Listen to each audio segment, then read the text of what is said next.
Le Petit Prince, chapitre 24.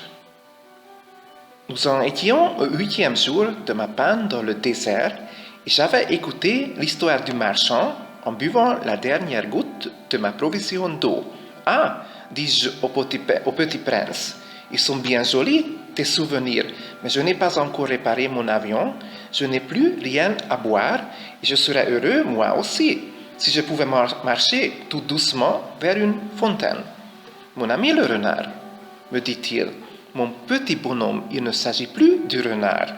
Pourquoi? Parce qu'on va mourir de soif. Il ne comprit pas mon raisonnement. Il me répondit, c'est bien d'avoir eu un ami, même si l'on va mourir.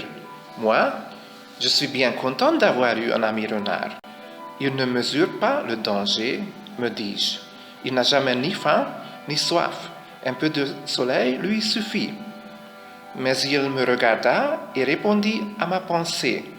J'ai soif aussi, cherchons un puits. J'eus un geste de lassitude. Il est absurde de chercher un puits au hasard dans l'immensité du désert. Cependant, nous nous mîmes en marche.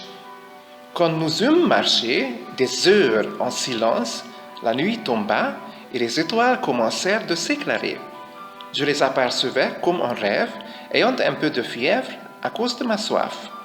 Les mots du petit prince dansaient dans ma mémoire. « Tu as donc soif, toi aussi ?» lui demandai-je. Mais il ne répondit pas à ma question.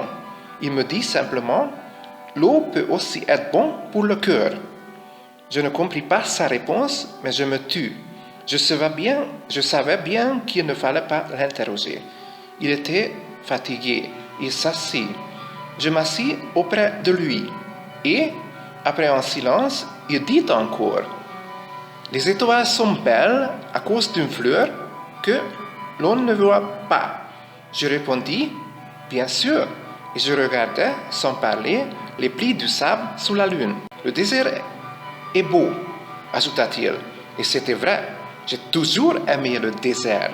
On s'assoit sur une dune de sable. On ne voit rien, on n'entend rien, et cependant, quelque chose rayonne en silence. Ce qui embellit le désert, dit le petit prince, c'est qu'il cache un puits quelque part.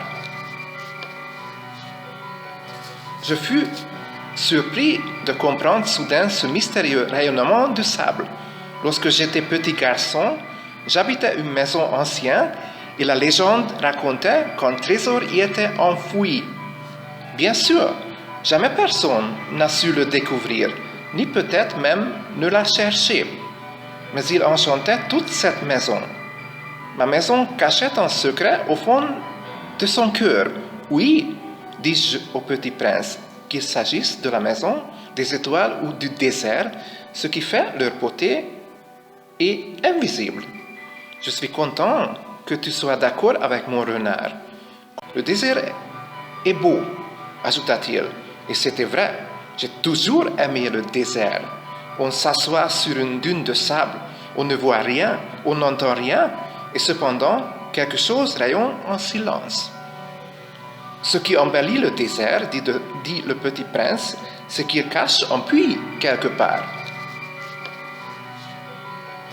Je fus surpris de comprendre soudain ce mystérieux rayonnement du sable. Lorsque j'étais petit garçon, j'habitais une maison ancienne et la légende racontait qu'un trésor y était enfoui. Bien sûr, jamais personne n'a su le découvrir, ni peut-être même ne l'a cherché. Mais il enchantait toute cette maison. Ma maison cachait un secret au fond de son cœur. Oui, dis-je au petit prince, qu'il s'agisse de la maison, des étoiles ou du désert, ce qui fait leur beauté est invisible. Je suis content que tu sois d'accord avec mon renard. Comme le petit prince s'endormait, je le pris dans mes bras et me remis en route. J'étais ému. Il me semblait porter un trésor fragile. Il me semblait même qu'il n'y a rien de plus fragile sur la terre.